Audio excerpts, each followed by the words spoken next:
Thanks for listening to The Special Lists, presented by Referral Lab, the podcast for dentists and dental specialists.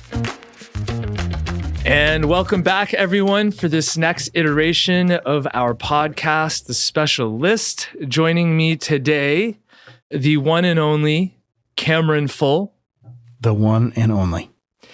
And our guest today, shout out to our buddy, Dr. Suyas. He couldn't make it today. But our guest today, kind of a hot shot in the world of dentistry, if you will, as I like to refer to him as the Tom Cruise of dentistry, Dr. Gregg Kinzer. Dr. Kinzer, welcome to the show. Hey guys, thanks for inviting me on. I don't know about that intro, Seda. Not sure I've ever heard that before. Yeah. Well, as we dig in further, I think it will become apparent itself. It can't be a good thing. Kinzer, do you have a couch to jump on? Oh, just wait. I'm so pumped. One second. I feel the excitement just exuding out of you here. Dr. Kinzer is a prosthodontist in the Washington State, Seattle area. He's also the director of curriculum and campus education at Spear Education, an affiliate assistant professor in graduate prosthodontics at the University of Washington, an adjunct faculty at the Arizona School of Dentistry and Oral Health. Dr. Kinzer lectures all over the world, and I have had the privilege of sitting in on many of his lectures over the years. Some of the most influential dental education that I've ever received. And he's a full-time educator at the Spear Education Center in Scottsdale. And his wife is a dentist as well, Dr. Jill Kinzer. Shout out to Dr. Jill. And, some notable achievements: past president of the American Academy of Aesthetic Dentistry in 2025, a recipient of the Saul Schluger Memorial Award for Clinical Excellence in Diagnosis and Treatment Planning. And you've got an upcoming textbook, I believe, Dr. Kinzer. You do? Yeah. That's, as if there's not enough stuff going on. I thought we'd probably throw a textbook out. Yeah. Global Diagnosis 2, and that's being written with Drs. Bill Robbins and Dr. Jeff Rouse. So anyway, welcome. Shout out, Jeff. Yeah. Dr. Gregg, before we start, anything you want to say? Just kind of introduce yourself to our listeners. And, I'm coming to you guys from Seattle right now. We're just almost getting into the go time for Seattle. We get 9 months of crap, and we're getting into the 3 months where it's actually nice. Yeah. So cherish every moment that I can be home, which doesn't seem lately to be as much as I would have hoped. But otherwise, full-time practice here in Seattle with my wife, and then commute down to Arizona quite a bit for courses at Spear. Great. All right. Well, as you know, this show is The Special List, and you've been kind enough to kind of provide us with one. So we'll just start from the top. There's about 3 or 4 items on your list. Let's start with the future of dental education. Yeah, I think dental education, it's a must for us, right? You don't learn nearly enough in dental school, so you continually need to update yourself. And the world of dentistry is constantly evolving with technology, the digital side, and then just a different way to think with bringing in things like airway health on the treatment planning side. So I think it's important for all of us in dentistry to continually update ourselves. I give a lot of dental education, but I also receive a lot. I go to meetings all over the place, from a bunch of different people. So I enjoy it. To me, I think it's energizing to learn something different, to be open to learning something different, as opposed to closed off in your world and doing things the same way you did 10 years ago. So I think that the way dental education is moving, though, it's a little scary at times. There's the whole YouTube, Instagram education platform, which I'm sure that there's some good things on there, but there's also a lot of crap on there as well. And it's nice to see techniques and things, but in order to learn something, you need to understand the concepts, and you need to have it backed with experience and backed with literature. So I think that there are still places where dental education is fit for everybody, not just YouTube education. Sure. Gregg, how long have you been, air quotes, educating in the space? 30 years. Okay. So Started when he was 3. so as a grad student, one of our courses is putting together a presentation, and you do it for the grade. That's your whole quarter is this one 45-minute talk. That's it. And so what you would do as a grad student is you would then take that out to the study club circuit, and you would get free dinner. So we did it for the food. You weren't getting paid, but you're getting food, and you go, that's a win. I put together 2 because I didn't have any money. So I needed to eat. So I put together 2, and if I got into one study club, I could get back into it again with another lecture. So I always enjoyed it, but then I came into practice with Frank Spear in '98 when I finished my program, and immediately was thrown into the education ring at a different level. And it was interesting because at that time he had left Coyce and he was starting his own education company. So he wasn't doing a lot of outside private gigs, but people called all the time, and so he would give them my name. So he would support me with cases if I didn't have a case. But I started right off the bat. I started doing like crazy things that I don't think I should have ever had the ability to do that early in my career. But I had his support and knowledge to be able to bounce off of. Yeah.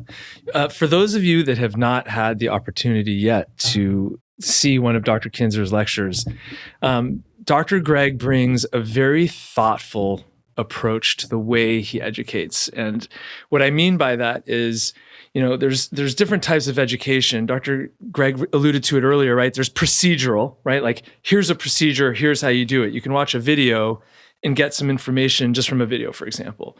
But digging into decision making and learning from mistakes and the way you do it, it's beautiful. I mean, really, I can't say enough about it. And you're a storyteller is the way I like to look at it.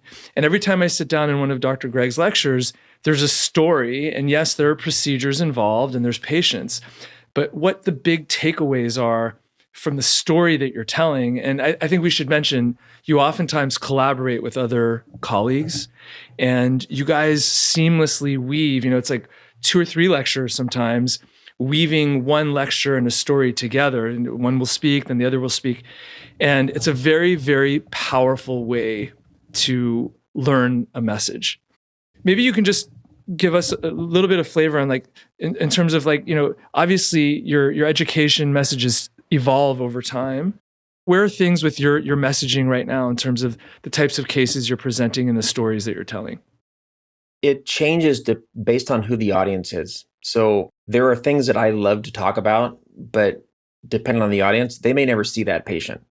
Yeah. And then it's just me up there, patting myself on the back, look what I can do. And I think that's a lot of what dental education is now, is people just show and tell. And that's not really education, it's like entertainment. So I want everybody to be able to take something away and do the things that we do, the interdisciplinary, the thought, whatever it might be. Anybody can do it. And you can even show the same types of cases. Just, you got to pay the high-end lab technicians. So people think it's not, I don't want ever to seem like I'm doing something that is not attainable by everybody that's in that room. Awesome. And I try to make that clear, that everybody can do it, but it also takes, you're not going to go out and your first case tomorrow morning is going to be this big case. It takes time to get, got to get some reps in, but everybody can do it. So I think that's one of my big take homes, is being inspirational and aspirational for people to know that, yeah, I can do this. I can do pieces of it right now, and then I'll put more pieces together, and pretty soon I'll be able to come full circle. Is that something that you innately did?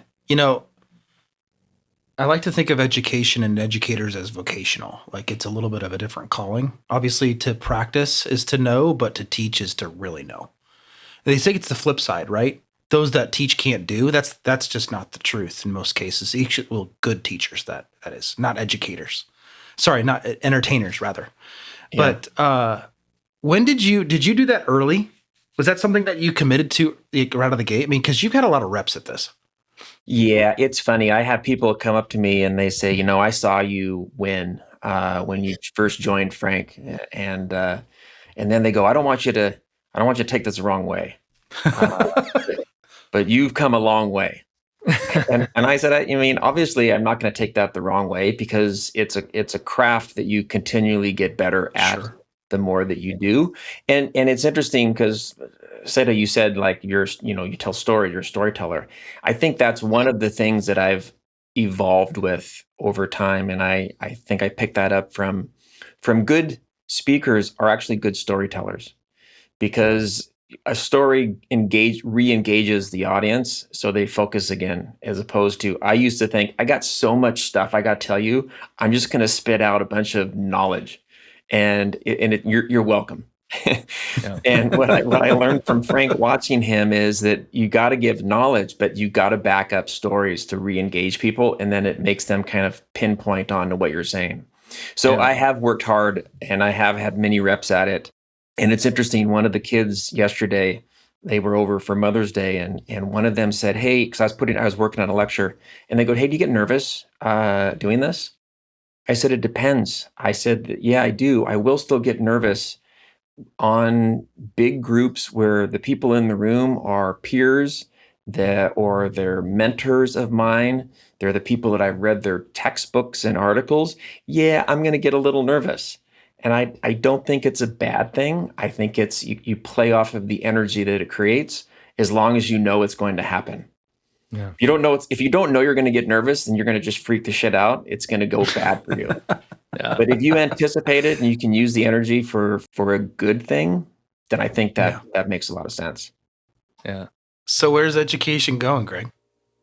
I think this is my bias. I think people believe that digital is the end all be all. And if I buy a scanner and I do this, then I'm good. I got it all.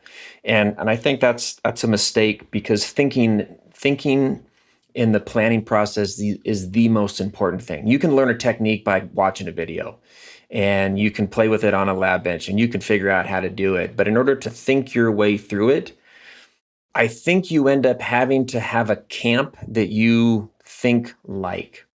Everybody's got their own spin, the spin that we have now with the Global Diagnosis. And the reason the Global Diagnosis 2 book came out, it's a reiteration of what they did, 10, 15 years ago. And you go, what has changed? Well, not a lot has changed in dentistry per se, but airway has been a huge influence. And so the reason that we wanted to put this book out was to bring in a whole different way that it affects our treatment planning and why it affects our treatment planning and what are the things that you can take away from this to help impact your patients. So I think that everybody's got their own camp. Do you want to learn how to do composite? There's great composite masters. You want to do implants, do an implant fellowship. But if you want to learn how to be a prosthodontist and think about more complexity, I think you need a camp to be able to build your knowledge base. When I sit in your lectures, and usually it's about once a year, we attend a conference together, one that Dr. Kinzer inevitably is lecturing at, as well as sitting in the audience. And I think you're being a fanboy. You got to stop the Dr. Kinzer stuff because that's Seda, you're being a fanboy right now. But one of the things that the theme for me in watching you lecture is that you're really helping people think, right? Yeah. Not do. Decision making is like the biggest component for me in terms of watching what you're teaching is what do you do in what scenario? And for me, what I see a lot around me in dentistry, I'm very fortunate. I practice with some very deep thinking dentists, but a lot of us also see a lot of doing without a lot of thinking beforehand, and how important that is. And that's where I think education has had its gaps, and where hopefully educators like yourself, the Spear, Coyce, whatever school of thought you're going for, choosing those that help you think is a great place to start. And then also knowing how other schools think. It's not just getting locked into one, but being open-minded and considering other ways of thinking too. Yeah. I think there's multiple ways to get to an endpoint, and then you pick the one you think fits the best with your belief system. But I think it's always good to be open to other viewpoints. If things get scary when you close yourself off and go, no, mine is the only way. This is the only way to do it. Yeah. Kinzer, knowing that the space is dramatically hedging towards like digital platforms and stuff, but knowing deeply that the best learning happens in small groups, how in the hell are you going to do both? as this grows, as this changes, as education changes. Because, even in our small world in the referral lab space, we've got a learning management software system that's attached to our software. We've got a few thousand people in there engaging with it. But really, when they come here in person and they sit in on one of our courses, there's 15 people in the room. All of a sudden, it's like, oh my God, this is what you meant. It's like, didn't you watch all of it? Like, didn't you? And it was that engagement that was necessary for that thought process to complete, for them to take that back and then do something with it. Obviously, this is different than clinical work, but the learning exercise is the same. And so how do we do both? I mean, you're way ahead of us as far as deploying knowledge with this, but where do you see that? Because it's an inflection point, really, where we're at with this. I see two things. One is I see technology, especially AI, really helping this space on getting people to think. It's got to be almost out there, but different philosophies where you plug in pieces of data and it's going to spit out a decision tree of things to look at, questions or answers, and then it's going to push you down some different routes and some different treatment options. That's out there, and it'll only get better and better as we move forward. But I still think that you said it's the small group learning of open-minded, safe environment where you can communicate. That's when the real learning starts. Mm-hmm. So Seda and I, we go to this meeting once a year, and it's not a big group. It's not small group learning, but it's a small big group. And the benefit of it is an open forum to say whatever you want. Michael and I in our grad programs, at least my grad program, was brutal at times, where people would just like beat you up essentially if you were talking. And it was the culture at the time, and as a way to learn. And I think that there are times where the meeting that we attend becomes that. And the people that are in there that haven't done post-grad work after dental school go, oh my God, that's like a warfare going on. It's like, no, that's how we're trained to talk to each other at a different level.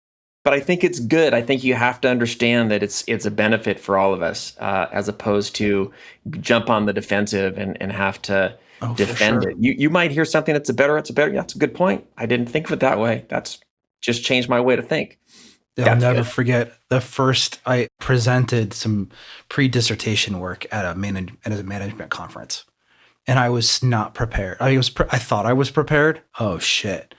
I went in there. I started talking, and they just chewed me up. And it was actually a really great exercise. And the same thing, Gregg, in my management work and my doctoral work, there's like 4 people in our class often, and there's no place to hide. Yep. And it is just the wolves, and yet there's a massive amount of respect there too, and in differentiating opinions and stuff like that. So I think as you continue to provide, in the educational space, crafting what that engagement looks like at that level continues to be of utmost importance. And it's not just filling a room of 7,000 people. It's about like who gets in the room afterwards. That's going to contribute to the greater good of the room. Yeah, and in-person learning is by far the best way to learn. I mean, we went through the whole COVID era where we went Zoom, and it was great in the time that it was necessary, but it had its place and it's gone now. The engagement factor in that is very, very low. So people are still gravitating to it in certain areas, but I just think it's a really tough space right now if you really wanted to engage in something. And you get no energy out of it, and you're still doing your same shit that you do every day, and you're probably multitasking. So getting out of your own way to learn is important. Okay, so role of technology. Technology is an important piece for dentists. It's the doing part. And it's engaging when you get to do something differently than you used to before. But again, it goes back to the idea of digital. I think digital makes our lives a lot easier in certain areas, but unless you know the intricacies of it, it can make your life a lot harder in other areas as well. I just think that we need to be able to still go back and forth. But I know dental schools are leaning into more of the digital platform. And so the students coming out don't have any idea about the analog world and the things that we did for years and years and years. So I think it's an interesting time. It's exciting for sure to be able to do things in the digital world. And I think we're making clinicians less clinical. in the process. What do you mean by that? At the end of the day, we're all analog. I got to prep a tooth. Well, that might be going away because Galip's out there showing this robot that preps veneers. But I still got to prep a tooth, and I still got to put something in a tooth or on a tooth when I'm done. I got to cement something or bond something, right? So at the end of the day, I still got to do it. The problem is in between can all be a digital piece. So the dentist is now just the caretaker of the manner, just doing the proper things, as opposed to actually refining and doing things themselves. I still got to adjust occlusion. I still got to know how to seat condyles and adjust occlusion. I have a phenomenal technician, but it's rare that I don't put something in and mess with it, change it. I mean, I do all my own temps, and I think today people are having everything milled or print your own temps. Yeah, you're taking away a piece of my fun now. For me, the artistic nature of what we do is fun. And if you give it to a computer and a CAD/CAM machine, or I print it out, what am I doing now? Like, where's my fun? So I think you need to be able to understand form. You need to be able to understand occlusion, and digital's not, it's just a technique on how to do something. The clinician is going away in favor of the computer. And at the level of things that we're trying to do things, I think that's a mistake. Yeah. The clinician's still the most important aspect of this. Dentistry has always been seen as not just a job, but a craft with artistry involved. And what you're alluding to is that huge component of the artistry of doing it by hand, what your eyes see and what your hands can do as a result. And I think what you're describing is going to be, the current is flowing quickly. And as younger practitioners come in and have a comfort level with doing things digitally, just in their world in general, becoming dentists, the digital aspect of things is going to only take deeper and deeper hold. So I think that's where educators like yourself are really important, to try to really keep that message alive and show people how important it is. Do you guys talk about that in your instruction, in your lectures and your work at Spear? Yeah, we definitely have to always continually talk about the role that digital has. But again, I think one of the big things, there are technique courses that Spear does, but I think one of the special things that Spear does, and I would say Kois does the same things, and you alluded to it earlier, is teaching you how to think. And thinking is neither digital nor analog. Thinking is, you have to understand things at a different level to be able to work your way through it. So there are digital applications and the doing part, and there's analog applications, but the thinking part is what we kind of lean ourselves into. But we'll still talk about the techniques as well. Cameron, you have a huge role working with different practices and visiting different offices. How much kind of more analog dentistry are you seeing versus digital as you make your site visits? And oh gosh. Well, hold on a sec. Let me clarify this question for you, Cameron.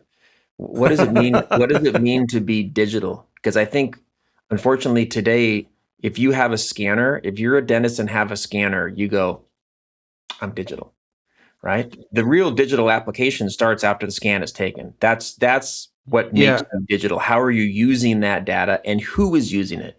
Because I think most digital is on the technology side. It's on the lab side of it. Yeah. I think that I've got a sample bias, Sades, with this. I think that I've been really fortunate that the gross majority of the people that I engage with are typically practicing at a relatively high level. In the restorative space, I spent some time in some pretty high level labs as well. And so I've watched that whole process function from scanner all the way through into 3Shape, and watching them use prior to the library, doing some of their own design. And then now they got the libraries and they're touching it up, and then watching it go to a mill and print or whatever. And our friend Silverstein, I watched a lot of that engagement there, Seda. So, and then we've got, our friend Mark Tremblay, which I stuck my head in his lab, and it was a real traditional space. And they were doing a lot of traditional lab practice in there. And so it's cool, because I think back to what Gregg was saying, it's like those that understand the analog can really master the digital. And there's no different than in our space too. Like our partner, one of our developers on Referral Lab, Eric, he has been, developing for almost 30 years, I think. And you should see him use AI to support in his development. And so, versus the guys that are out just vibe coding, it's no different. It's like, well, do you even know what this stuff means? Or you're just putting it together and you're hoping that it works? Because you don't understand in your space how that tooth is moving through the laboratory. It's no different than in our space. And so I think that with the convergence of technologies is happening all over the place, and the gift is still being the baker and knowing what 30 extra seconds proofing does to the bread. You don't know that until you have a lot of reps. So on the patient side, I will say, like in terms of just like digital platforms, would you say, Gregg, that we have a lot more technology that allows us to communicate better with our patients, to show them potentially, for example, what you can offer them, temporaries, final restorations, smile designs, that kind of thing? Right? There is from a simplicity standpoint of carrying somebody from start to finish, education knowledge wise, you can't touch digital. It's so much better. Yeah. From creating something initially and then carrying, using 3Shape or using Smile Cloud in their library, you can continually recreate exactly what you created at step one. So you start to end up having simpler and more of a flow without as much variation. So yeah, there are definitely big advantages in the digital world. It makes it fun. It's just, I mean, it wasn't there when I was in school. There was no digital. So it does re-energize you when you can look at it with the different set of eyes. I think with like most new technology, the punchline is, adopt with caution and thoughtfulness. And, oftentimes new things promise to do certain things that we then reflect back on and realize that was just a bunch of hogwash, right? And so knowing what limitations are and being thoughtful about how you use it. Did you just say hogwash? Yes. I had to find a way to work that word into this hour conversation. I think on the restorative side, that really hits with materials. There's a lot of materials that come out, and then you hear somebody, oh, this is great, and then you use it and you go, it's absolutely trash. Yeah. And it's in the mouth now, and it's like, well, shit. Now what am I gonna do? Greg, it's hogwash. It's complete and utter hogwash. But I think you also have to know literature. I think, but you understand literature is going to drag. So I think it's interpersonal communication with people that are in the know and doing it, and it's also knowing where the literature is. I think a combination of that, because I'll tell you what, you want to lose a bunch of money, pick a material that just came out because it looks freaking amazing, and then look at it in 1, 2, 3, 4 years because there's not enough studies on it, and all of a sudden it's just falling apart, and you go, Jesus, now I'm screwed. So I mean, proceed with caution when you are on that bleeding edge of using something that is not tried and true yet. Yeah. Let's double click on that literature topic for a second, dovetailing it with the tech. One of the things that you do beautifully in your lectures is tie the literature into the concepts that you're discussing. I didn't hear what you said. I did. Don't make me cuss. I restrained myself. But have you changed the way you interface with the literature with the new platforms that are out there? I haven't, because I don't see that there had been an advantage. I mean, you're affiliated with the university, you have access to PubMed and all the articles. You just have to have the wherewithal to actually use it. Speaking of literature, I'm going to tell you one thing that Jeff and I have done, and we're going to bring this into our new teaching that goes along with this global book. We did a course at Spear, and they killed it, but it was the best teaching ever. People that actually did it said that's the best education I've ever gotten. And really, what it was an immersive, 2.5-month course that met. But we had literature assignments. We had assignments in homework that you had to do. People don't know how to read literature, so we taught them how to read the literature. You don't just read the conclusions. When you can understand and read literature, you know it at such a different level. and you sound different to patients and you sound different when you're talking to your interdisciplinary team, it is a game changer. But it takes time. So we're in our new teachings with this global, we're bringing in some courses, and we're going to create what would essentially be like a grad program where here's the best articles out there, and we're going to help you read them, and we're going to quiz you so you make sure you're not just blowing smoke. Oh, I read it, right? Yeah. So I think I'm that's getting flashbacks from residency. it's the best way to learn when you know how to actually read the studies that the people that are out there doing it, teaching it, that they actually know. Yeah. So it's to me, everybody that did it said it's the best education I've ever gotten. It made me a different clinician. Doing a proper lit review can be so eye-opening, right? It's about accountability. Yeah. This is about accountability in the work. Accountability, knowledge on how to access information. I mean, there's a lot that goes into the skill.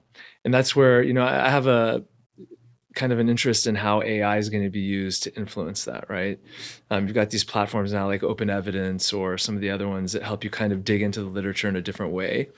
And I was just curious how you guys it's interesting to me, and I am scared a little bit depending on the platform, because as you know, like if you can find a piece of literature to support anything that you want to support, whether it's right or wrong, you can find it. Yeah. So unless you queue up the AI to exclude this and only put in these things, you can get some information out of it as you go, that's not even fucking close. Yeah. So I think it's going to come great, but I think that there's a lot of refinement on how to prompt it to make it great. Yeah. Otherwise, you could really work yourself into something that's like wildly off. Was that a part of your course when you guys were doing it? No. We you go to a course and you assume that I've read the literature and I'm going to tell you the highlights. And this is the good paper and this is what you should pull from it. But what we would do is we would pick a lot of the interesting papers.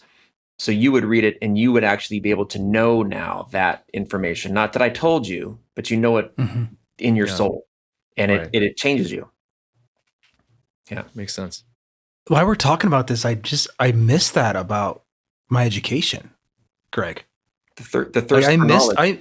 I missed like the accountability required with, oh shit, I've got to read all of this, and I've got to sit around 4 people and my professor and be able to talk about this stuff for 4 hours. And if I don't know this, I'm exposed. Yeah. And like I think about it like then, and it was horrible then, right? But now I think about it now as like, wow, what an incredible exercise in critical thinking and accountability that we put ourselves through.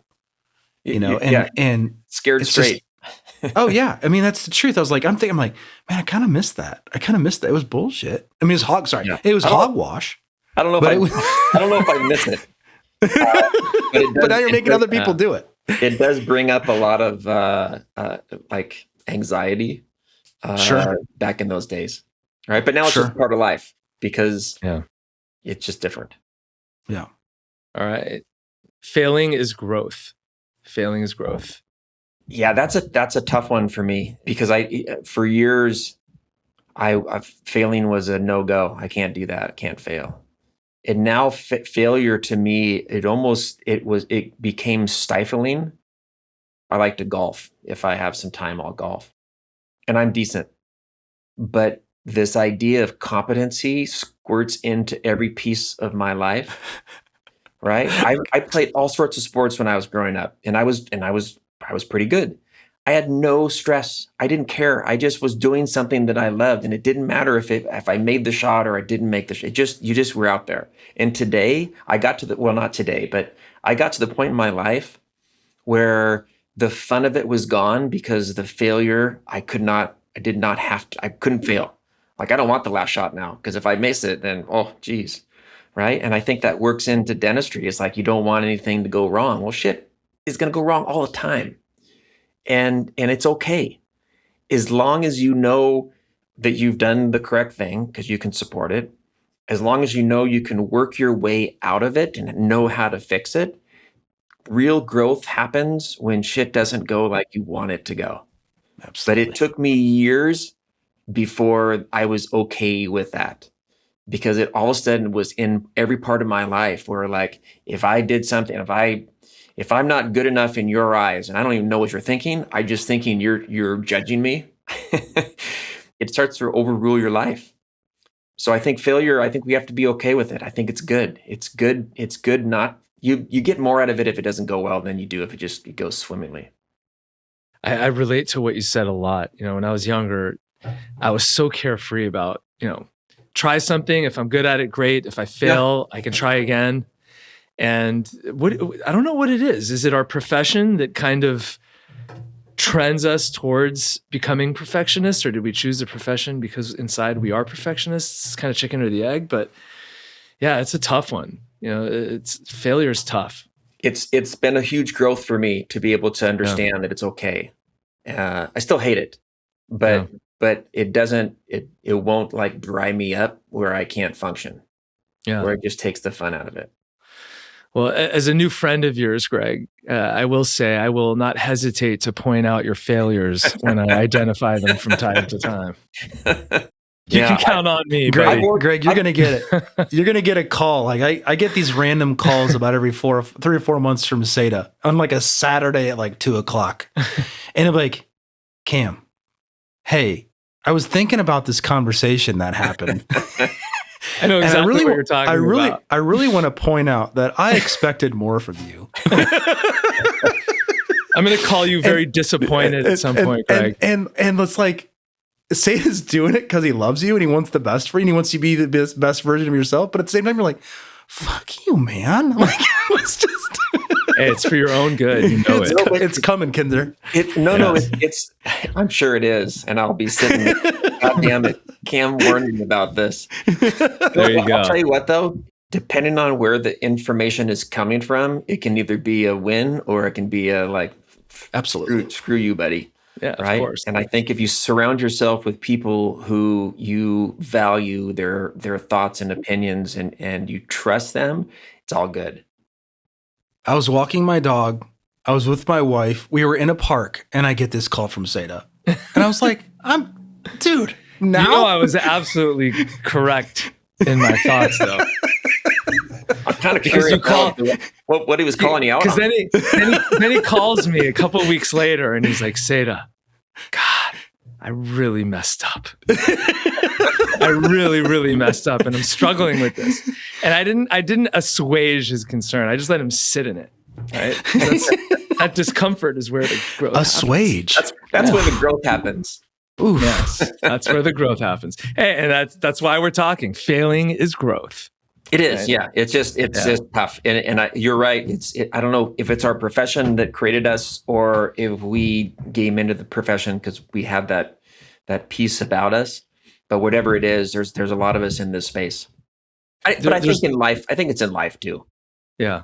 We attract what we are, fellas, just a heads up. So like we surround ourselves with people like us. So it's I'm sure there's a lot of people in this space, but at the same time, like you aggregate those individuals around you that feel the same way about things that you do. So yeah, it's probably hyper concentrated in this, in our friendship circles. Yeah. I agree with that. Just double clicking on one other thing. You said recognizing when there's failure and then being able to work your way out of it, right? As a corollary to that, I will also add, because that's so true, is preparing people for what failure might look like and not set it up in a way where if the failure occurs, it's purely your fault, right? Especially when we're treating patients. It's like, if you can look down the road with experience or knowledge and know that certain things can happen, you talk about it before the fact, then that's just good information if it unfolds that way. But if you don't mention it and then it happens and now you've got to talk about it after the fact, you're just making excuses. And why didn't you see this coming, right? Yeah. I don't know. I think dentistry is it's weird how for whatever reason in no other industry is failure something that is typically the fault of the person that's providing the treatment. Like we go into medicine, that drug doesn't work. Oh, you failed. No, we'll just go in another one, right? Yeah. Implants, hips and things don't last forever. Why do we think our dentistry should last forever? Or why do patients think, and why do we think we should, oh, you only had it in your mouth for 3 years. Yeah, you got 3 good years out of it. Where do you think that comes from, by the way? Just out of curiosity. I'm not sure, but I've been reading more about it, that it is our profession. I don't know of another profession that has as much responsibility. We think that it's our responsibility if something doesn't go well. And I think it starts with us. It does, but it shouldn't. It shouldn't. The environment we're working in is the hardest environment for materials and things to work. Just think about that, right? It's like there's forces and bacteria and saliva. Let me know how that treatment conference goes. Yeah. Man. You've got thermal cycling. You have it's not a machine system. It's 1,000 different positions you can move to that I'm never going to be able to check. But if something breaks, well, it's your fault. Your crown broke because you realize that your restoration broke. It's their restoration until it breaks, and then it's like your crown broke. Exactly. And that's where I think this is such an important thing, really. Like, I don't think we should just gloss over it. For everyone listening, it's like, as a profession, I think we have to do better, not blaming ourselves, and also helping patients understand from the beginning. And I had a patient that I did an implant on 14 years ago, 14 years. And she comes in with her husband, and the crown had broken. They were quite distressed about this, and no problem. Thank goodness it was just the crown. We can take the rest of the abutment off, put a healing abutment on, and come back and do another crown. And then about a week later, I get a text message from the patient's husband asking if the dentist had done something wrong, right? And I mean, it's like, of course not. I proceeded to explain that thing had been in her mouth for 14 years. It's one of the harshest environments, if not the harshest environment in the human body. We're talking about materials like porcelain, that's essentially glass, right? No, nobody did anything wrong, right? So as dentists, I think we have to do better. We have to help people understand that it's not our fault, and, be confident, right? When you're proposing things, talk about the risks, and when they unfold, for sure. Yes, there you go. When I was in grad school, we always used to have to, part of our treatment planning was, here's what I want to do. Here's what I think we should do. And then they would go, all right, how's it going to fail? Everything's going to fail. Tell me how it's going to fail. And when it does, how are you going to fix it? And I bring that into patient conversations. But here's the challenges that your specific case brings. And here's your risks. Yes. The risks is you ground your teeth down to nubs. Those are your natural teeth. I'm no better than that. And so there are risks you're going to break something. Yes. That's it. Time management. This is the last one. Time management, work-life balance. To what degree is it achievable? This topic from this guy. Yeah. I mean, for those that listen to the show and those that know me, this is like one of the cornerstones of my life's work. Is like, I know, but Seda, you and I are busy guys. This guy masters a more difficult. That's why I'm really curious to hear what he's going to say. The fact that he put this on here, I was like, oh, okay. Yeah. I put it on there because I think it's super important. And I put it on there because I don't think people go, how do you do it? Wow, you do all this and you have family of 6 and a lovely wife. And how do you do it all? And I go, not well, right? You can never do it well because whatever you're focusing on, you're not focusing on something else. You can't disseminate it, right? So it's people only see what they want to see in somebody. Oh, you've achieved this level of a practice, and you're amazing. And you go out and lecture, and oh my gosh, you're amazing. They don't see the compromises that happened in order for you to do that. Correct. Any great person has to compromise other areas of their life, and I look back on it and I go, what I wouldn't do again is compromise experiences or time with family and friends like that. Those are the cornerstones. Yeah, we're all driven. We want to achieve these great things, and we do it at a cost in other areas of our life. A marriage goes south, or you don't have the relationship or the experiences you had with your children that you wished you would have had. And so I never think I do it well enough, but I think it's different for every person. And I think I put it on there because I want everybody to be aware of it in their life. What does that look like? How do you position yourself to do the best by you in whatever you want to get out of life? I don't think I did it well. I know I didn't. Everything costs something. Yes. First of all, number one, everything costs something. Figure out what it costs before you say yes or no. And then when you say yes to something, easier said than done, by the way. When you say yes to something, you're saying no to something else. Or when you say no to something, you're allowing yourself to say yes to something else. So is that yes worth it? Yeah, it's funny, Cameron. You just use words that I use all the time when I talk about treatment planning. When you say no to something, you're saying yes to something else. And I pulled it out of my life. Like, Seda, it's hard to say no. It was a hard piece for me to say no because I was driven to do these certain things. I'm much better at it today because the cost is too high. Yep.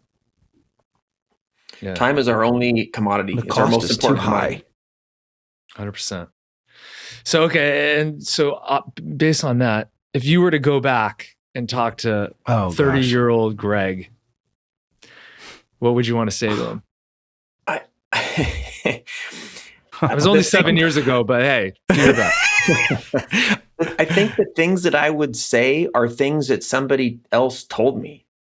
You don't get that time with your kids. You don't, right? You might not get that opportunity again to do some. I tell my kids all the time, and I've told this for years, life is not about things, it's about experiences. And experiences can be something really basic. It can be a day throwing the ball with your kid. That can be a phenomenal experience, or going out fishing or mountain biking, whatever it might be. But I think Americans are dialed into, I need to show something for my life and my success. And so I'm doing this for this piece. And so people said, the time with your kids is important, and this is important, and this, and I'm like, yeah, I know, but I'm still going to fucking do the wrong thing because I have this inner drive that says, I want to be this person right now. Yeah. I think that's something ambitious people struggle with, right? And I think most of the people listening to this fall in that category. So, unfortunately for most of my life, I never learned by listening. It was always by doing and making the mistakes and learning the hard way. But it's just interesting to see even someone like yourself, with all the success and everything else, that's what you just said. I think what I appreciate is that I realize it now. And I think there are a lot of people who go through life and they never realize it. They never understand that real piece that they didn't pursue. So I always joke, I'm slow. I'm not stupid. I'm just slow. It's going to take me a while before I figure something out, but then I'll get it. And once I get it, I'm like, all right, I can use that now. Fair enough. But I think also like your ability to, link that yes to the equitable cost comes with life experience. And whether you have a lot of life shoveled into 10 years, or on the flip side, you don't get that experience until later. I mean, I was with this practice a few weeks ago, and I had a conversation with a young immigrant. I don't remember her. I actually do remember her name. I'm not going to share it. And she was an assistant that just got accepted to dental school. And she was an Iranian. I don't remember. And her story was just remarkable. And I was looking at this person that I said, I don't get taken aback much with those types of, but this young, and then when she shared that she was like 19 years old, I was like, you've had so much life in your 19 years. And I think that, it makes me think, obviously you guys know I have a 6-year-old, soon to be 7-year-old daughter named Penelope. And with all my travel, like I'm very purposeful about my time with her. I sent Seda pictures this weekend. We have this little STEM kit that comes once a month, and it's this cooking kit. And so we cook together, and I've done about half of the kits. And so this was the last one of this series. And so it was pretzels. And so we were making pretzels on Sunday. I sent it to Seda. And I don't have as much time with her, but what I've found now is she knows that I get up early. And so she gets out of bed early, like an hour before Chrissy. And we play Uno like every morning. It's fantastic. And Chrissy's like, what are you doing up with Dad? And she's like, it's my time with Dad. And here is my kid getting this before me, but now it's like, hey, I'm going to get up because P might be up and we can play Uno. It's, it's 5:45 in the morning or whatever. Yeah. But it's like, when you look at that, could I get on the computer and do some emails? Sure. But what's it cost? right? And the attention of her right now in our time together, it's not worth it. It's not worth it. And so when you apply that same principle, I think too, like as you achieve more, right? As you earn more, as you get more accolades, as you get all this stuff, okay, what are you actually getting? Are you trying to get another 2%? Because you already got the 90, right? And so that extra 2 starts to cost a lot. Yeah. It costs a lot of the special time. It costs a lot of whatever, right? And at this point too, it's like for you, it's like time, like the commitment of time, the necessity attached to that. So this is a very, very personal topic to me, and it's a wonderful one. I had an experience with one of my children, my oldest. He was when he was little. He's 25 now. So when he was like, I don't know, 9, I always thought that I left all my stuff in the car or at the office, right? You get home and like I'll go out and I'll play catch and I'll go, whatever you want to do, I'm all in. And I thought I was doing it great. Like I could write a book. I was doing it so well. And then one day he goes, Dad, do you like what you do? And I'm like, well, that's kind of a wild question out of the blue. And I said, yeah, I do. I said, why do you ask? He goes, because it doesn't seem like you do. It seems like you're always stressed or always somewhere else. I'm like, holy crap. Like children are so bright and they see things that our mirrors. Yeah. We think we're doing something and they see right through it. So I appreciated him saying that. And I took it to heart because he was right. Like I'm there playing with you, but I'm focused on something else in my mind right now. So. You know what a good cure for that is? Uno at 5:45 a.m. Next time we get together, guys, I'm bringing Uno. Watch what happens. It's the simplest game, and it eats all. You can't focus on anything else because it's moving too fast. There you go. Great chat, guys. Dr. Gregg, thank you for coming on, man. You're a busy guy. I think people got to see, you've said it all. Anything else you want to leave on? No, I appreciate spending time with you guys. It's always a pleasure. I always enjoy the topics of conversation and kind of the wormholes that it goes down. So I can always learn something from you. Appreciate your time and you invited me on. So it's my pleasure. Cheers. Appreciate you, Greg. Thanks, fellas. And that's it for this iteration of The Specialist. Thank you for joining us. We'll see you next time. Thanks for listening to The Special Lists, presented by Referral Lab, the podcast for dentists and dental specialists, featuring a special list from a specialist. Got a question for us? Send us a message at specialists.com with 2 L's. Transform your referral workflow with Referral Lab, the purpose-built platform for dental specialists to track, manage, and convert every referral. Request a demo at referrallab.io.